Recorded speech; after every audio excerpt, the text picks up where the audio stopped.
हाँ dear friends, हमने rate of reaction को डिफाइन किया था और मैं बता रहा था कि इसके बाद हम बात करेंगे the factors which affect the rate of reaction. तो इसके लिए हमें पहले कोलिजन थ्योरी पर जाना होगा। अब कोलिजन थ्योरी क्या कहती है, ध्यान से सुनिए। Collision theory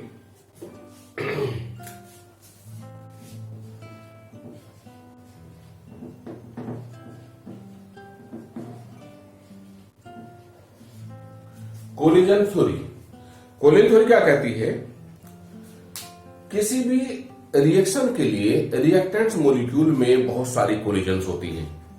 there are a large number of collisions between reactant molecules for a reaction, but every collision is not responsible for the reaction. There are a very few collisions by which a reaction may occur. The number of these collisions by which the reaction proceed are very smaller in comparison of total number of collisions. These collisions are known as effective collisions.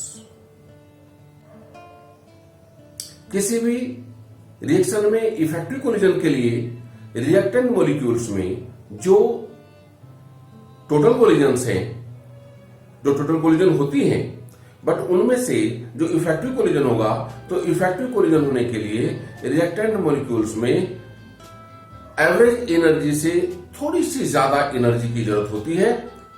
इस energy को हम activation energy बोलते हैं। Activation energy is equal to threshold energy minus average energy. मैं repeat करूंगा, किसी भी reaction के लिए रिएक्टेंट मॉलिक्यूल्स में बहुत सारे कोलिजन्स होते हैं, बट सारे के सारे कोलिजन रिएक्शन के लिए रेस्पॉन्सिबल नहीं होते। जिन कोलिजन्स की वजह से रिएक्शन होती है उनको हम इफेक्टिव कोलिजन्स, प्रभावी टक्कर बोलते हैं। इफेक्टिव कोलिजन्स का जो नंबर है वो टोटल कोलिजन्स की कंपैरेटिवली बहुत कम होता है। टोटल नंबर जो कोलिजन्स का है उसके कंपैरेटिवली इफेक्टिव कोलिजन्स का जो नंबर है बहुत कम होता है। तो किन्हीं भी मॉलिक्यूल, दो मॉलिक्यूल्स के बीच में इफेक्टिव कोलिजन के लिए उनमें एवरेज एनर्जी से थोड़ी सी ज्यादा एनर्जी की जरूरत होती है। उस एनर्जी को हम एक्टिवेशन एनर्जी बोलते हैं, सक्रियण ऊर्जा। ये जो एक्टिवेशन एनर्जी है it is equal to threshold energy minus average energy. अब इससे हमारा काम चल जाएगा उन फैक्टर्स पे which affect the rate of reaction. Factors, ये तो क्या थी, कोलिजन थ्योरी। इसके बाद फैक्टर्स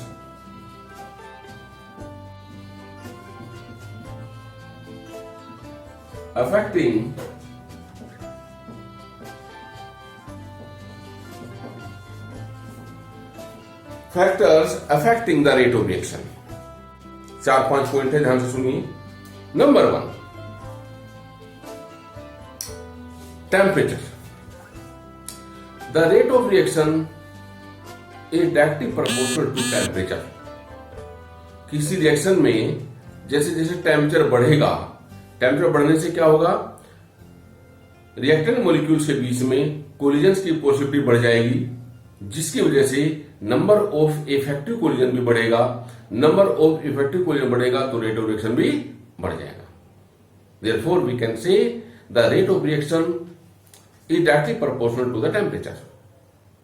कंसंट्रेशन, अगर रिएक्टेंट्स का कंसंट्रेशन बढ़ता है तो रेट ऑफ रिएक्शन भी बढ़ता है।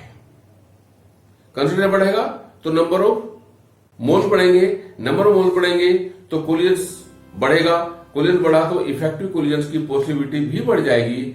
इस वजह से रेट ऑफ रिएक्शन भी बढ़ जाता है। Therefore we can say the rate of reaction is directly proportional to concentration. Pressure, अगर प्रेशर हम इंक्रीज करते हैं तो क्या होगा, नजदीक आ जाएंगे मोल्स, और नजदीक आएंगे तो कोलिजन की पॉसिबिलिटी बढ़ जाएगी, इफेक्टिव कोलिजन्स का नंबर भी बढ़ेगा, रेट ऑफ रिएक्शन भी बढ़ जाएगा। तो यानी जो रेट ऑफ रिएक्शन होता है वो प्रेशर के भी डायरेक्टली प्रोपोर्शनल होता है। सरफेस एरिया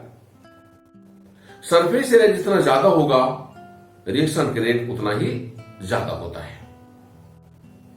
कैटालिस्ट क्या करते हैं, किसी रिएक्शन के रेट को इंक्रीज और डिक्रीज दोनों काम कर सकते हैं, यानी catalyst are capable to change the rate of reaction. तो ये कुछ फैक्टर्स हैं। एक और है नेचर ऑफ रिएक्टेंट्स। जो आयनिक कंपाउंड होते हैं उनकी रिएक्शन थोड़ा तेज होती है। तो मैंने क्या क्या बात बोली, नंबर 1 टेम्परेचर, कंसंट्रेशन, इसके बाद सरफेस एरिया, इसके बाद catalyst and nature of reactants. Clear है? ये थे फैक्टर्स।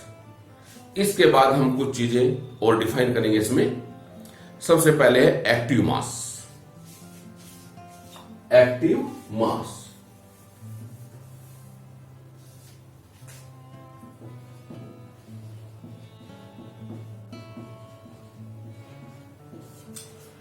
एक्टिव मास होता क्या है?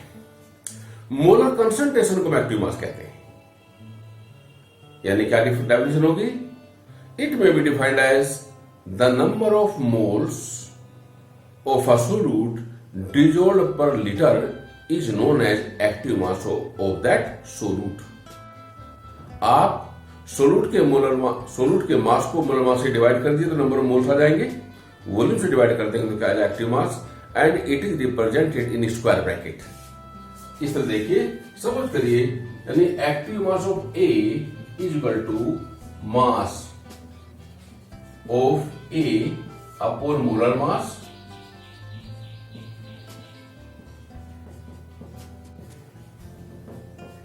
Into volume. क्लियर है? Mass of A upon molar mass into volume. इसको आप नंबर ऑफ मोल्स भी कह सकते हैं। यूनिट की बात आएगी moles per litre. Moles per litre क्या होगी यूनिट मास की? क्या? Active mass. यानी एक्टिव मास जो है मोलर कंसंट्रेशन को कहा जाता है। यानी molar concentration is active mass. Active mass may be defined as the number of moles of a solute dissolved per liter solution. The units of active mass is mole per liter and it is represented by in square bracket. Clear है? Thank you.